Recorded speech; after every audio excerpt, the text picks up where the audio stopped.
stuck? Are you broke? If so, why? Why haven't you made any changes to live the life you want? It all comes from your daily habits, your routines, your thoughts, your actions. What's cool is that all of this can be changed quicker and easier than you think. Follow the steps mapped out in the habit formula and start to change your life today. Go to thehabitformula.com for more information.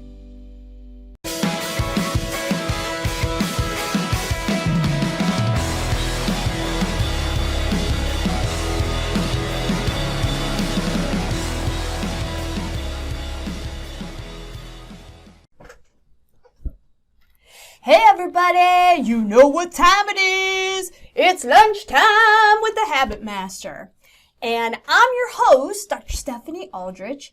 And what I do is help people get better results both personally and professionally by helping them tweak their habits, tweak their actions that they take on a daily basis so that they can hit the target and goals that they want. So today is Tooth Tuesday, and with me is my special guest, Miss Della Cooper. She is my right-hand woman. She's been with me for almost 19 years, right? Mm-hmm. 19 years. And so today we're going to talk about dental insurance, okay? Now, before we get started, if you want a free copy of my book, Nothing But the Tooth, 11 questions you should be asking your dentist, go to my website right here, akrondentalconcepts.com, and you can grab a free copy today. And you say, well, why do I want to read about a dental book? It's not that you may need it now, but let's say in the near future that something happens and you break a tooth and you're not sure, your dentist gave you all these options and you're not quite sure what to do. This dental book goes through all kinds of issues and answers all of the questions. These are the 11 top questions that I answer or Della answers every single day. Okay? So, make sure that you grab a free copy. Maybe your grandma needs something. Maybe she needs her teeth out and she can't get her dentures in. You know, it talks about implants in there and it talks about all kinds of stuff. So it really is a good reference book. You can grab a free copy. So go to akrondentalconcepts.com and grab your free copy today. Okay, so we're talking about dental insurance today. And first, before we get started with asking Della, because I'm going to interrogate her about dental insurance today. For you guys, I'm doing it and she's doing it. Let me give you some facts, and then we'll talk to Della about her experiences here in the office. So according to the American Dental Association, number one, consumers with dental insurance are twice as likely to visit the dentist. However, they have to pay more. Decreased premiums equals decreased reimbursement rates for us, and that equals more stuff that you guys have to pay. And there's also more claim denials and disallowance policies. Give me a second. Let me see who's online right now. We got Steve, what's shaking, man? Marcy, hi, how are ya? Can you guys hear me okay? I want to make sure. Yesterday was a complete disaster. Christine, hello, hello. Mel, how are ya? Just saw your mom today. All right, make sure. I used this software, a different kind of software yesterday, and it was a complete, utter disaster. Failure. Okay. It kept cutting in and out. I talked for 5 minutes and the microphone wasn't even working. So today I'm not doing anything fancy. There's no fancy graphics or anything. It's just this. Okay, I can handle this. Okay. Right, and it's just my phone. Okay, right. Whatever. All right. So anyway, back to it. Because you're paying more, you tend to shop around. And this is okay to shop around. You know, we look at reviews. We look at, just think of how we buy normal things. Well, we're also doing that with our health care. The problem is you don't know what you're buying. Just because they're cheaper does not mean that they're better. Okay, so beware, buyer beware on that.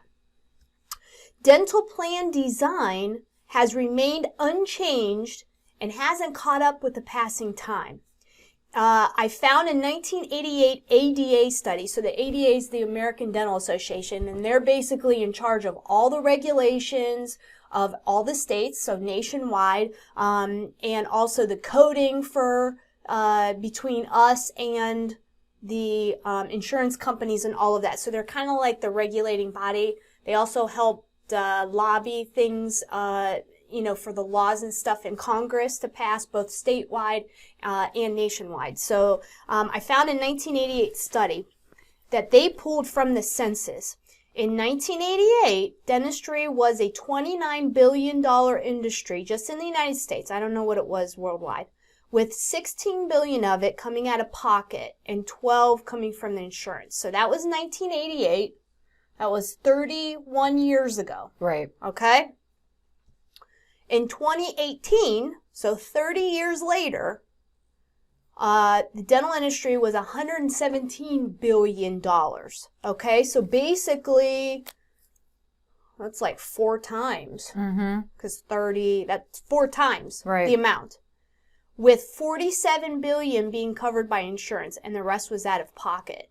Okay? So that's like, $70 billion coming out of the consumer's pockets. Okay? So it seems like they're paying even less, because they were almost half in 88, and now they're only 40% paying for it. Okay? So not only are the prices going up, but now the coverage is going down. Reimbursement rates are lower.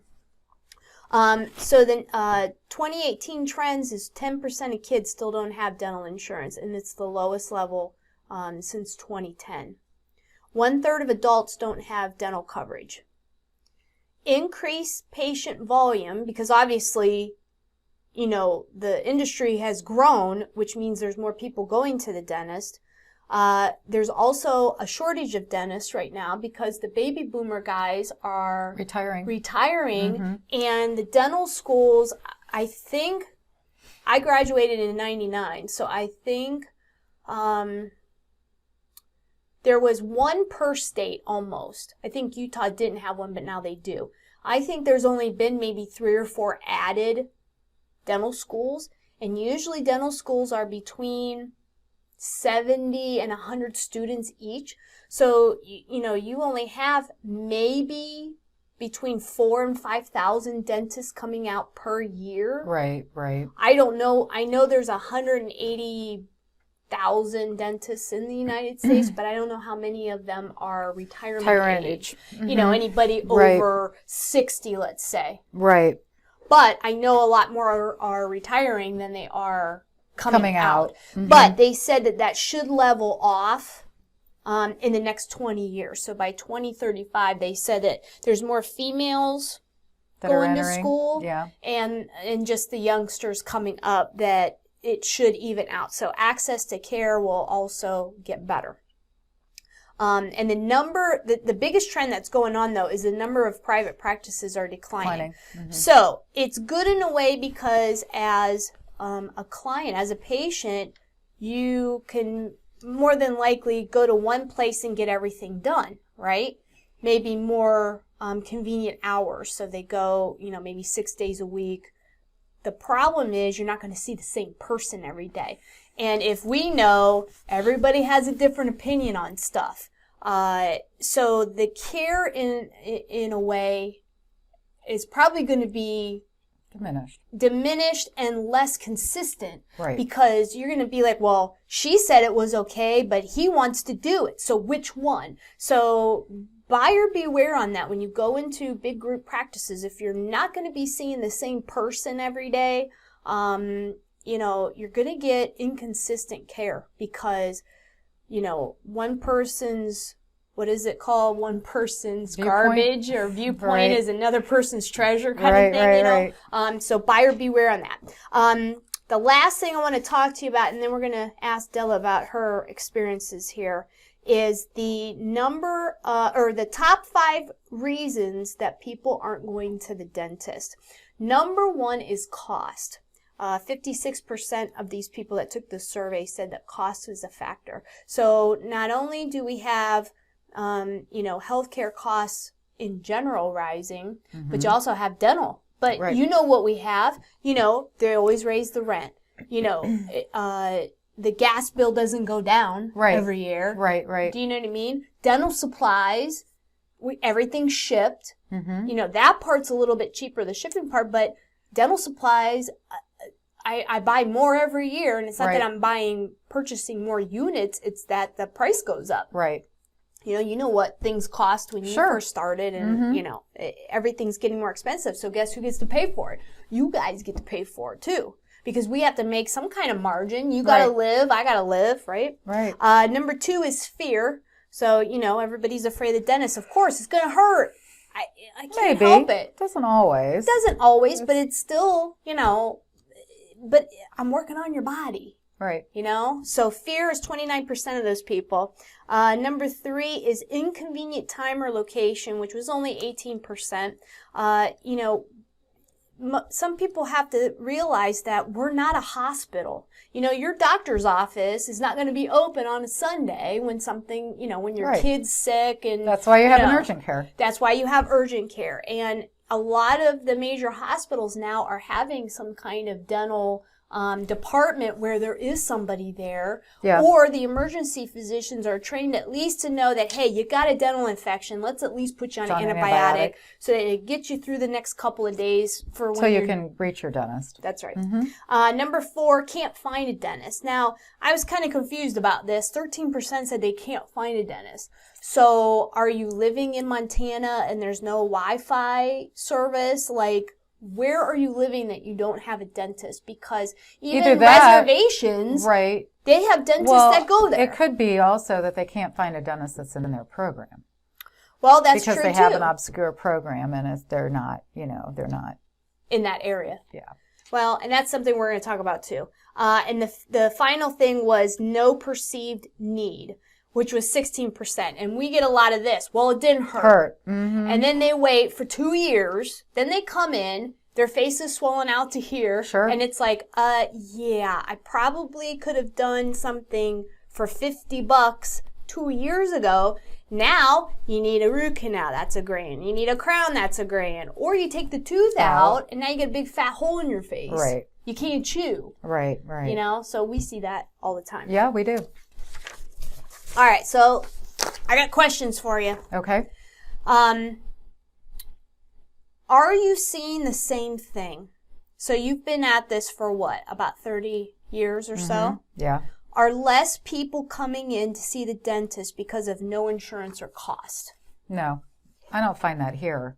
Not in our area? Not in our area. Because we're in the suburbs? Well, I think that, and also we have our own dental plan, so we're able to accommodate, you know, people that don't have any insurance. And generally when I talk to them about the discounted rate, they're all for it. So we have a discount fee plan that we put into play, I don't know, maybe 4 or 5 years ago. Yeah, I think it's been about that. We saw a lot of people that were retiring and they didn't have coverage, or you know, their employer just, you know, stopped whatever, or they were working it. part-time and they didn't have any kind of benefits.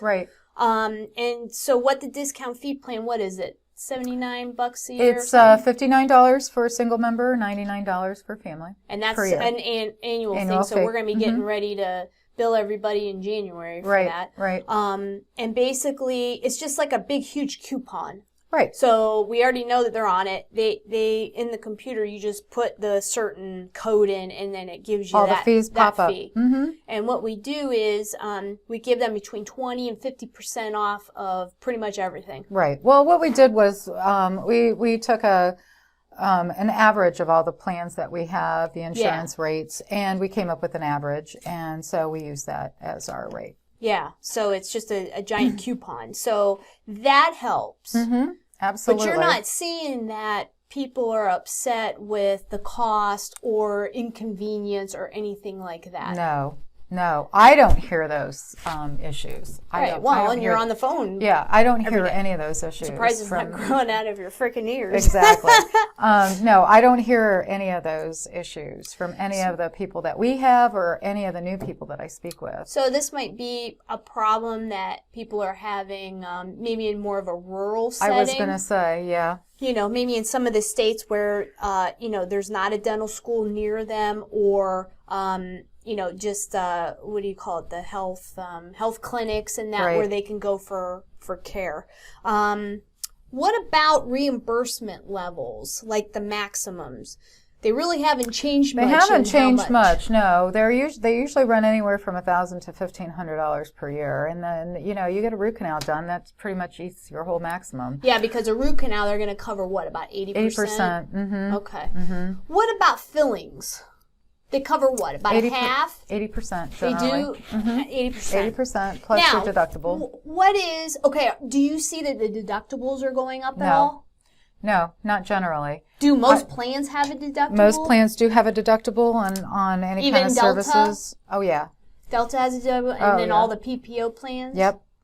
On any services that you have done that's actual work. Now, not on like cleanings and exams and x-rays. So routine maintenance like that. That's 100% with no deductible. Okay. And that's pretty much across the board on any insurance company that I see. Deductibles really run $150 for family. If you have more than 3 people, you reach that $150 and there's no deductible for any of the other people that are in your family. $50 is generally the minimum per single person. Okay. So no. And again, that is not an insurance mandate. That is an employer mandate. The employer decides what kind of coverage you're going to have, what kind of deductible you're going to have, and what they cover. That is not the insurance company that's directing that. That is actually the employer. So the employer who's picking up the bill is saying, or a portion of the bill. Or a portion of it is saying basically, hey, you get $1,000. This is what plan I want to provide for my employees. Correct. And then they have a choice of, okay, you get 2 cleanings a year. That's in this certain plan, like the ABC plan or whatever they call it. Okay, silver, gold, and bronze. Right. They're going to pick up general maintenance 100%. They're going to pick up X amount after that for major stuff. Maybe 50% for a crown and bridge. Maybe 50% for a denture. Crowns, bridges, partials, dentures are usually covered at 50%. What about ortho? Orthos, you generally covered at 50%. The maximum may sometimes be higher than your annual maximum on your regular coverage. Okay. Sometimes they'll give you a little bit more. Generally, it's around $1,000 to $1,500. Some plans. So that doesn't include the $1,500. No, it's period. A separate so maximum. braces are usually they're in an entity of their own. They're not generally lumped into the rest of the dental care. Do you find that a lot of adults have that coverage in their company for adult braces? Few. Okay. Few. Most of the time, the maximum is either 18 for an ortho patient, or if that company is allowing their children to stay on until they're 26, which, Obama mandated a while back that, kids could be on their parents' insurance till they're 26. Yeah. So if that plan allows the child to stay on the parents' insurance till they're 26, generally they'll allow them to have ortho up to 26. Oh, okay. So even though they're considered an adult everywhere else, but they're still on their because kids. They're on their parents, they consider them, I don't want to say a child, but under that sort of under that umbrella sort of. So, what about mouth guards or bite guards, I should say? There again, some plans will cover them, and the ranges are anywhere from 50 to like 80%. Yeah. And some don't cover them at all. And again, that is a mandate that it is not insurance driven. It is actual employer driven. Okay. So the employer looks at the plan and they look at what the premiums are going to be, and they decide with their HR or whoever is, directing their insurance ways, that, we're going to cover this. If we're not going to cover this. If we don't cover this, we'll have a lower premium. you know. And basically, when somebody's new at our office, you have a list of stuff with the codes of the different procedures, so you know a crown's covered 50%, this is covered, this isn't covered, whatever, so that when they come in here, you can just rattle off, and plus you've plugged it in the computer, so then it kind of gives them an estimate, because, you know, of course, nothing's 100%. Right. But at least you give them an idea always. Okay, when we're treatment planning things, here is what it's going to cost. How do you want to proceed? Right. But a lot of offices don't do that. Most offices don't, and most offices don't even actually call to get a breakdown of the insurance benefits. Period, which is the 20% for restorative exactly. And realistically, or 80% of whatever. Most offices say that that's, you know, the patient's responsibility to know what their benefits are. I know, but how are you going to bill it if you don't even know what it is? Like, that doesn't make sense to me. Like, that, I would think that would be our responsibility to help. Well, you would think so, but a lot of offices don't do that. So make sure whatever office you guys are going to that they are, you know, plugging in the numbers for you, so you can make an educated choice on what you want to proceed. Right, because we do that as a courtesy for our patients, but I mean, there are a lot of offices, and I've had that even said to me, you know, gee, I never knew that, or my last dentist didn't tell me. I didn't have any idea. Because they're lazy. Well, I don't want to go there, but yeah, it could be. Freaking lazy out there. What is the deal with composite fillings, which are your bonded plastic fillings, compared to the amalgam silver fillings? Because a lot of plans will downgrade it, which should be illegal because you're dictating. But there again, they are not. That is an employer-driven. Again, that is an employer-driven. That still should be illegal. You know, so some plans do. They will downgrade your composite filling to an amalgam filling because composite bonded fillings are more expensive. Well, it takes longer for them to do. Their technique sensitive. Blah blah blah blah. But they also break down faster. Because it's plastic. Sure. So insurance companies / employers, they don't want to have to pay for that when it breaks down 3 to 5 years, where an amalgam can last you, you know, 10 to 20 years easy. 30, 50. Yeah, sometimes. I know. I've seen all kinds of stuff. Right. So what does the downgrade mean to me as a dentist, but what does that downgrade mean to our It doesn't mean anything to you.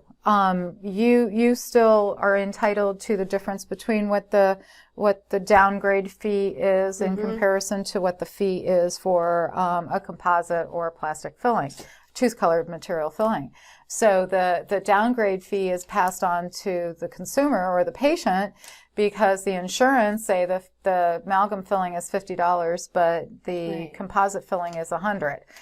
So they will pay 80% of that $50. Yeah. But then they have $50 on top of it because the composite fee was twice as much as the amalgam. Right.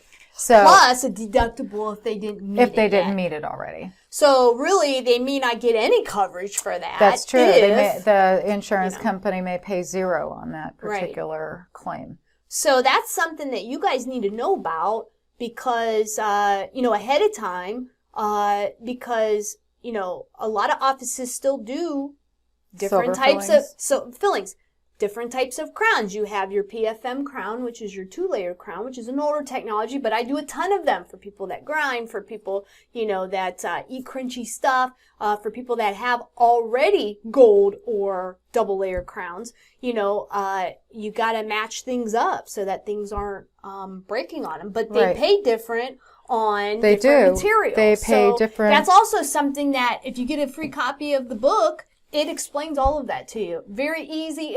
There's nothing, I think there's maybe 2 technical terms, but it is so easy. You can, just flip through it as a reference. Okay. Right. Okay. What type of plans are affordable to the listeners, but still give them the most bang for their buck as far as coverage in the office? And I'm talking, do you got to go for the Delta? Can you get a PPO? You mean what's the difference between a PPO and an individual? HMO? You mean as an individual? Okay, so I'm talking about for shoppers out there that are looking for a dental plan. The problem with dental is that there are not as many dental programs that you can buy into as an individual. Is that because of the Affordable Care Act? No, that's just period. Okay. Generally, dental insurance is not widely available as a single member where you're looking for a traditional dental plan. But let's say that they have a list from their employer to pick from.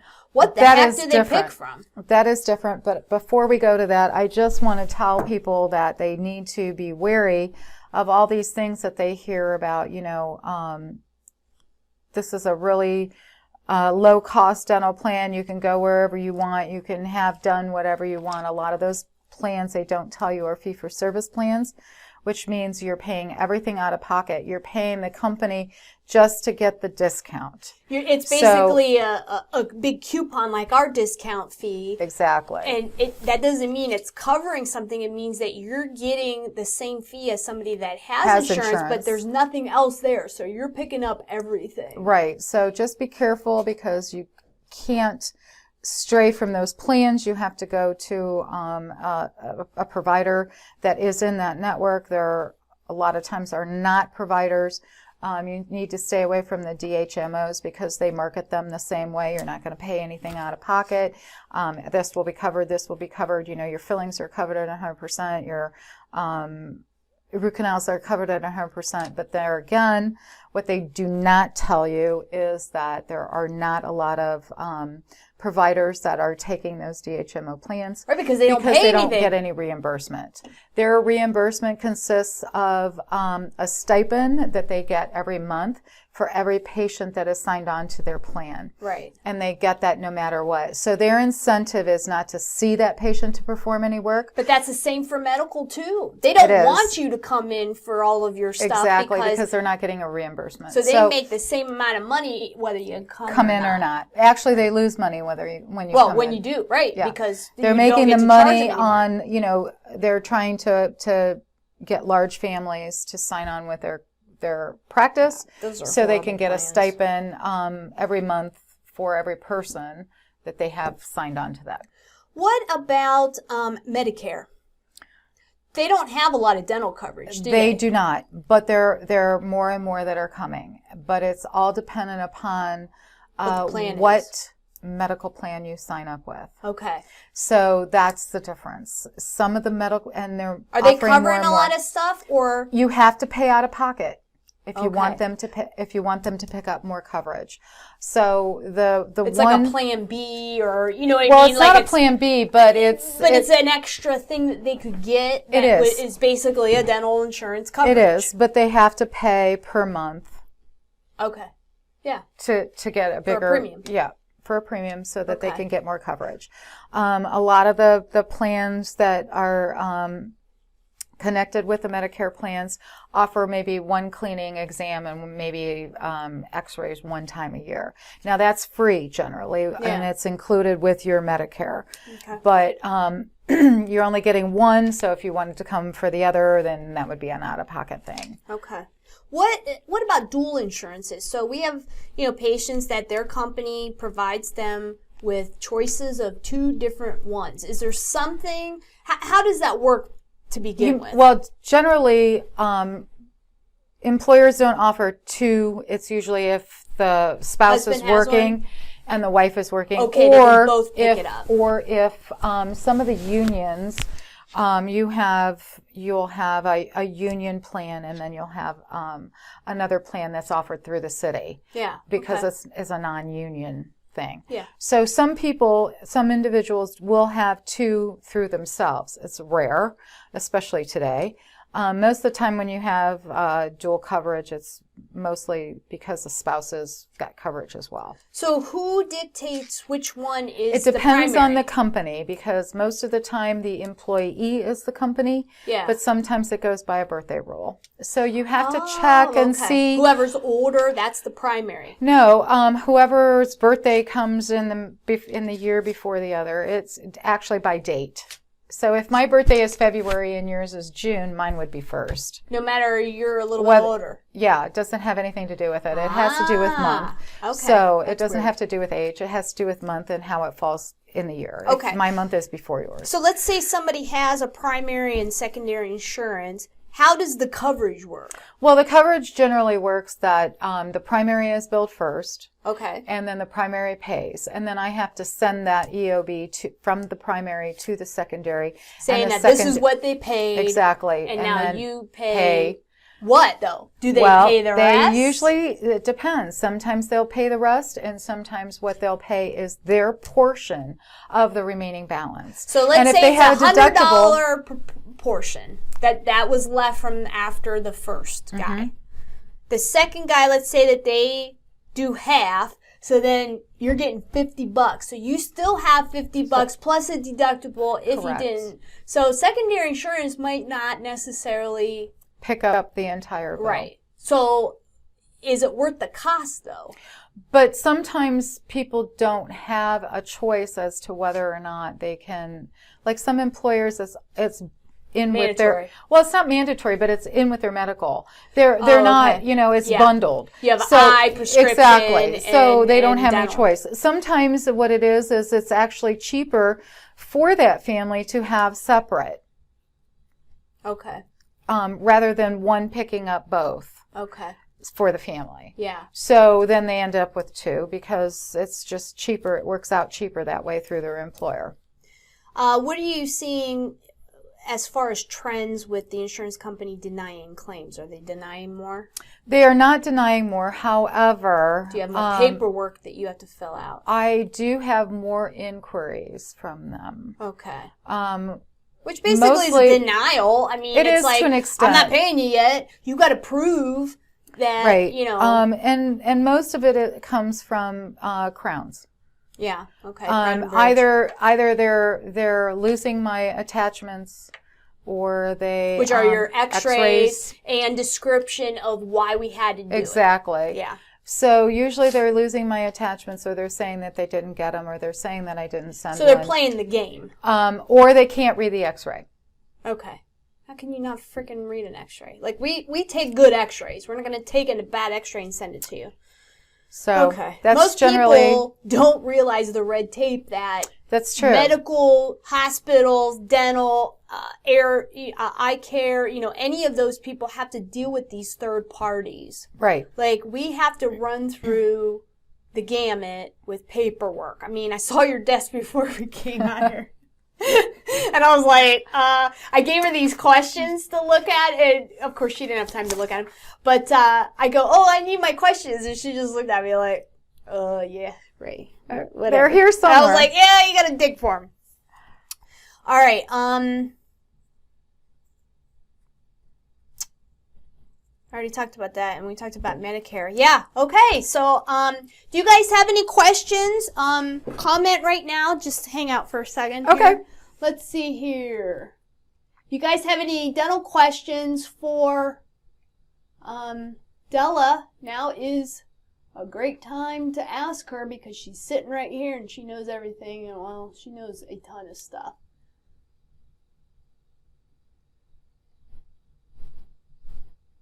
Hey, Amy, how are you? You guys have any questions for Della about dental insurance, like what you should pick or whatever? Now's a great time to ask. We'll just give it a minute and then we'll be done. It'll be lunchtime. I hope everybody's having a good day today.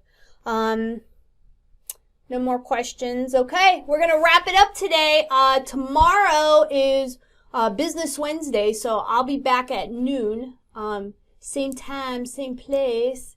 We'll be talking about, that's right, we'll be talking about something in business. I don't know what topic yet. I haven't gotten that far yet. But if you need a new dentist, give us a call at 330-666-7440. Again, if you want a free copy of this book, you don't have to read it because it's an interesting book to read, or, you're bored and you need something for, the John something to read while you're going potty. This is a really good reference book. I took the top 11 questions that we get as an office, and I just rattled off answers to them. So it's more of a reference kind of thing, but you can get a free copy. It's just ebook copy. Just go to akrondentalconcepts.com and just download it from there. Get the PDF. And that's it. So thank you, Della, for helping me today. Sure. Of course, you answer all the good questions because I probably would have botched that up. Thanks for helping me out today. Yeah, sure. And remember, let's build good habits together, and I'll see you guys tomorrow. Bye-bye.